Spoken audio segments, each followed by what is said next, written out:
Look closely at this graphic.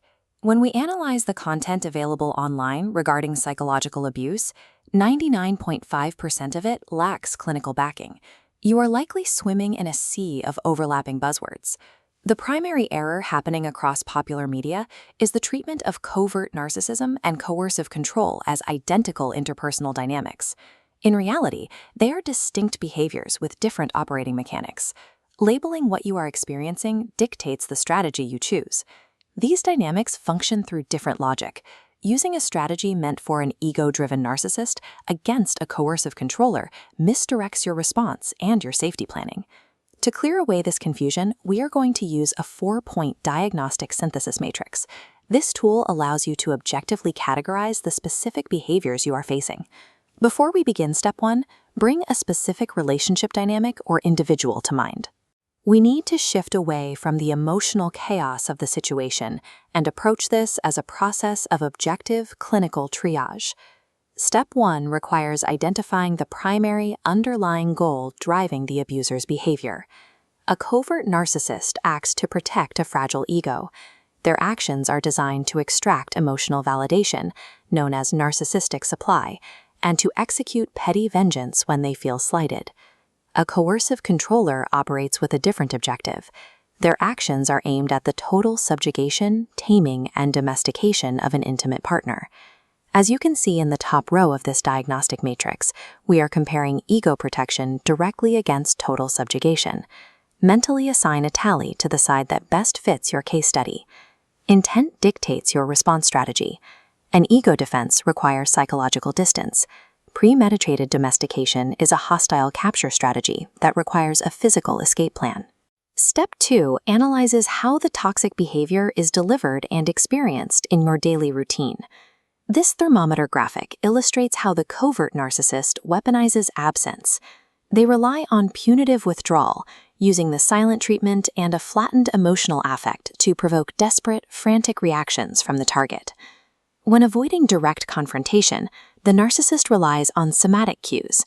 Notice in these anatomical diagrams how they map false warmth and specific microexpressions to manipulate the room without speaking a word.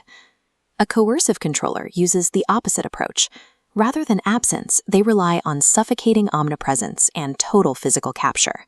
Looking at this isometric house map, you can see the specific mechanics of this omnipresence. It involves installing monitoring devices, dictating diets, and eliminating basic bodily privacy.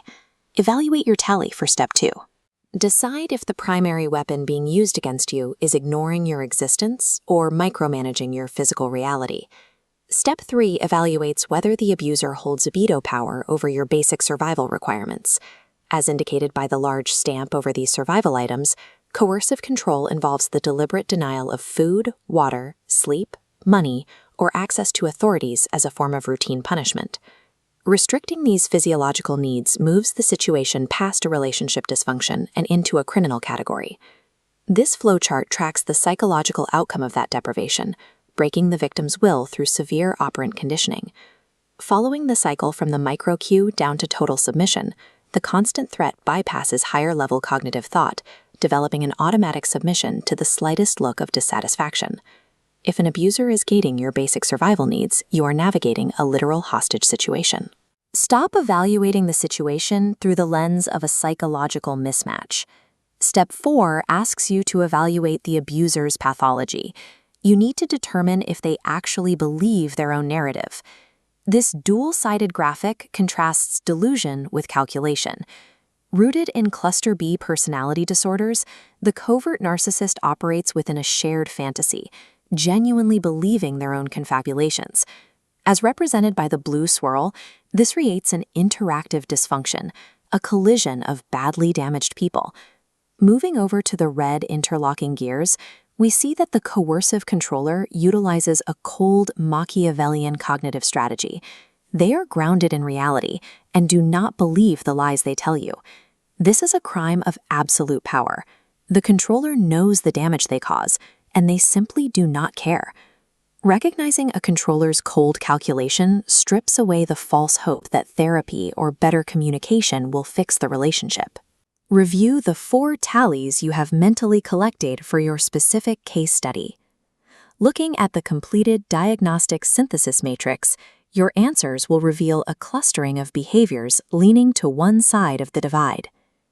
If your tallies align with covert narcissism, your required action involves trauma recovery.